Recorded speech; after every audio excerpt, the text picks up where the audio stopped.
Hello and welcome back to my YouTube channel. So ഞാനിന്ന് വന്നിട്ടുള്ളത് ഒരു ട്രാവലിംഗ് വീഡിയോ ആയിട്ടാണ് കേട്ടോ.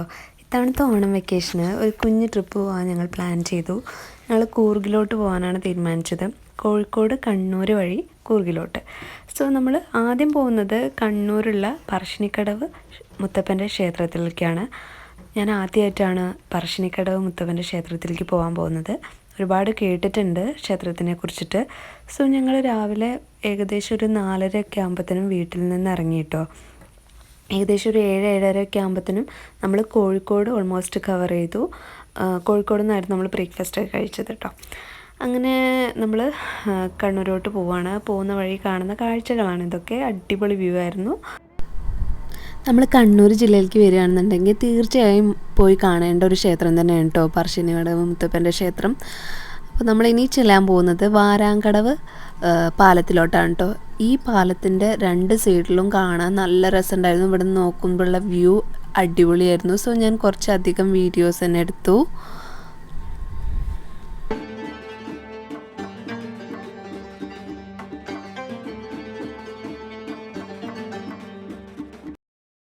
നമ്മളിപ്പോൾ ഏകദേശം ക്ഷേത്രത്തിൻ്റെ അടുത്തെത്താനായിട്ടോ. ഇനി നമ്മൾ കാണാൻ പോകുന്നത് ഒരു പാലമാണ്. ഈ പാലത്തിൻ്റെ അടുത്ത് നിന്ന് നോക്കിക്കഴിഞ്ഞാൽ നമുക്ക് പറശ്ശിനിക്കടവിൻ്റെ വ്യൂ കാണാൻ പറ്റും. ഈ ബ്രിഡ്ജിൻ്റെ അടുത്ത് നിന്ന് നോക്കിക്കഴിഞ്ഞാൽ നമുക്ക് നല്ല അടിപൊളിയായിട്ട് ക്ഷേത്രമൊക്കെ കാണാൻ പറ്റും കേട്ടോ. നല്ല മനോഹരമായിട്ടാണ് കാണാൻ പറ്റുന്നത്. എനിക്ക് നല്ല ഇഷ്ടമായി ഇവിടുന്ന് അതിനെ കാണുമ്പോൾ. സോ നമുക്ക് നോക്കാം. കണ്ടോ, അങ്ങേ അറ്റത്താ കാണുന്നതാണ് നമ്മളെ പറശ്ശിനിക്കടവ് മുത്തപ്പൻ്റെ ക്ഷേത്രം. ഇവിടെ നിറയെ ആൾക്കാരുണ്ട് കേട്ടോ. നമ്മൾ ഏകദേശം ഒരു 10:30-ക്കാണ് എത്തിയത്. എന്നാൽ കൂടി നല്ല ജനങ്ങളുണ്ടായിരുന്നു. ക്ഷേത്രത്തിൻ്റെ അടുത്ത് തന്നെ ആയിട്ട് ബോട്ടിംഗ് സർവീസ് ഉണ്ട്. സോ ഇതൊക്കെ കാണാൻ നല്ല രസമായിരുന്നു. ഇവിടെ നിന്നുള്ള വ്യൂ അടിപൊളിയായിരുന്നു കേട്ടോ.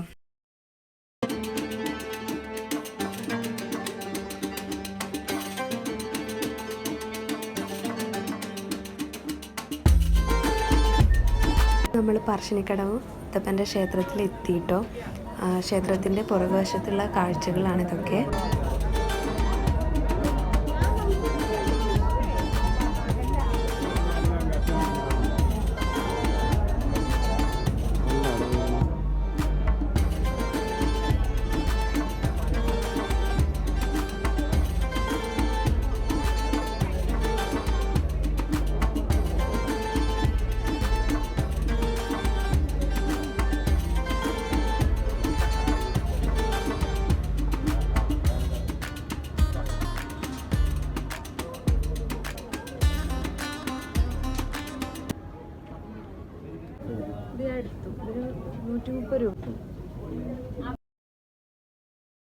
ഇതാണ് കേട്ടോ ക്ഷേത്രത്തിലേക്കുള്ള എൻട്രൻസ്.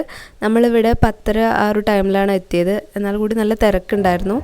ഇവിടുത്തെ മുത്തപ്പൻ 2 ദൈവിക ശക്തികളെയാണ് പ്രതിനിധാനം ചെയ്യുന്നത്.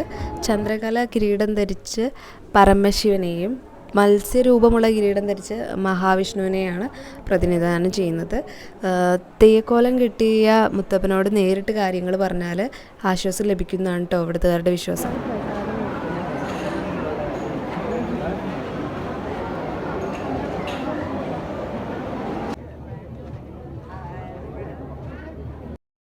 അപ്പം നമ്മൾ കാലൊക്കെ പുഴയിൽ പോയി കഴുകി വന്നിട്ട് നമ്മൾ പ്രാർത്ഥിച്ചു. ജാതിമത ഭേദമന്യേ ഏവർക്കും ഈ ക്ഷേത്രത്തിൽ പ്രവേശിക്കാൻ സാധിക്കൂ എന്നുള്ളത് പ്രത്യേകത തന്നെയാണ് കേട്ടോ.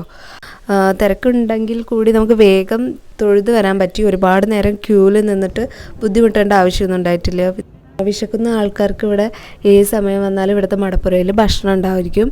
കുറച്ച് നേരം ക്യൂ നിൽക്കണമെന്നേ ഉള്ളൂ. പിന്നെ നമുക്കിവിടെ ബോട്ടിംഗ് സർവീസ് ഒക്കെ ഉണ്ട് കേട്ടോ. 50 രൂപയാണ് പെർ ഹെഡ്. 25 മിനിറ്റ്സ് എങ്ങാനാണ് ഇതിൽ പോയി കാണാൻ പറ്റുക. നമ്മൾ പോയില്ല കേട്ടോ.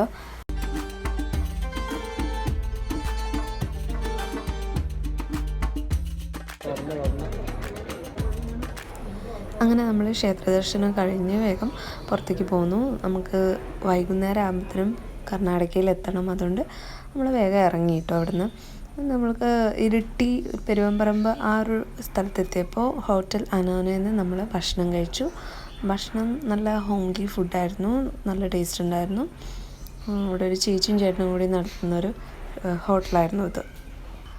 അപ്പോൾ കർണാടകയിലെ വിശേഷമായിട്ട് പാർട്ട് 2 വീഡിയോ ആയിട്ട് ഞാൻ വരുന്നതായിരിക്കും. നിങ്ങൾക്ക് വീഡിയോ ഇഷ്ടമായിട്ടുണ്ടെങ്കിൽ to give a thumbs up. അപ്പോൾ വീണ്ടും കാണും വരയ്ക്കും tata bye bye, stay happy.